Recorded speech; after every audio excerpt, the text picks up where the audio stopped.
What's up guys, it's me Jeremy, and today I wanted to talk about one of the more common misconceptions I encounter during my coaching streams over on Twitch, and it's why building full damage sucks.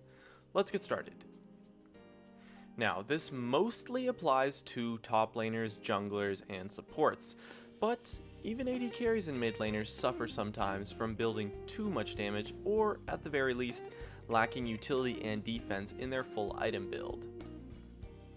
Anyways, for top laners, junglers, and supports, when you build full damage, you introduce a large amount of unnecessary risk into your team fights. When you go for a play with a full damage build, your goal is to try to one-shot someone, and any amount of kiting will absolutely wreck you.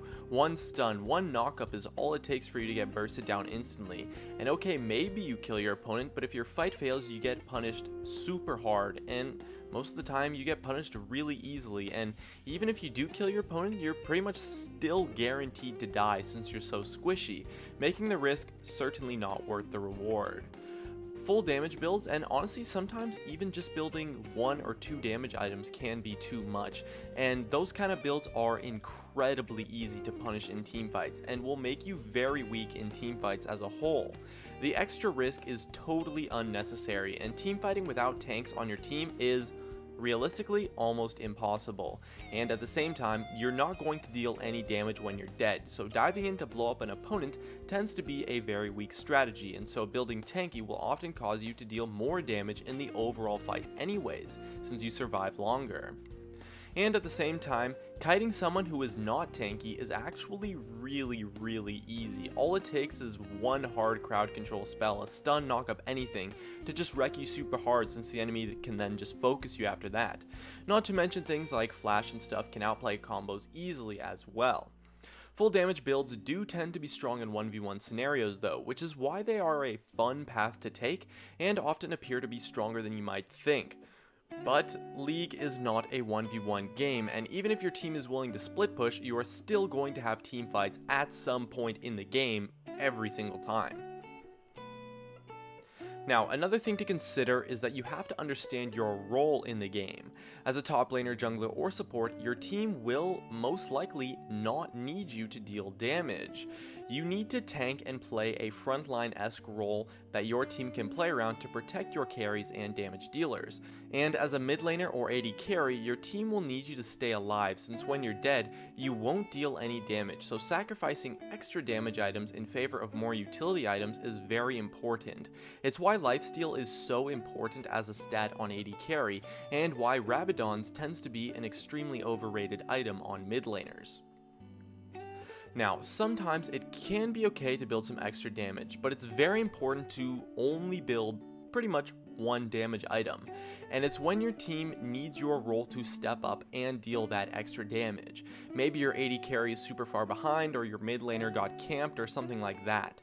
If your team actually needs you to deal damage, it can be okay to build one damage item, as long as you are somewhat ahead in the game.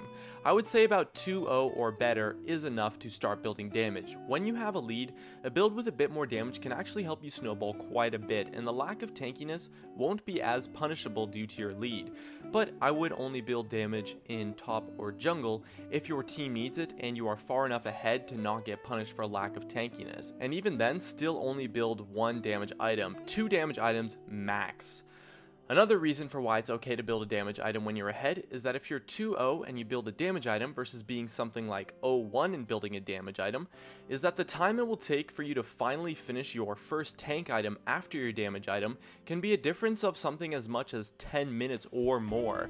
And so when you're ahead, you will get tanky much sooner. And if you aren't ahead, it's likely that you won't be tanky enough by the time you need to be, which is usually the first team fight. Now, it is worth mentioning that what I'm saying applies very differently to mid laners and AD carries, since the role for them on a team will pretty much always be to be a damage dealer. For them, it's more about building extra utility over more damage sometimes. It's all about judging how much damage you need versus how much defense you need. As long as you bring enough damage to your team and aren't having a big problem killing your opponents, you should opt for more utility in your build.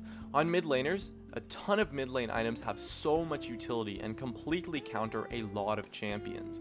Your damage options should be things like Zhonya's, Morello's, and Abyssal Scepter, based on the current game state you are in and the champion you're playing. Rabadon's first tends to be pretty much always terrible, since it leaves you vulnerable in teamfights with no utility, and the extra damage often is not needed.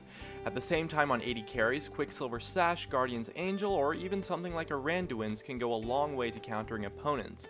Keep track of what is going to kill you in teamfights, and especially if you're ahead, staying alive will be very important, and you likely will not need the extra damage. So going a pure defensive item like QSS as early as your third item in your build can actually be really strong and really shut down some of your opponents.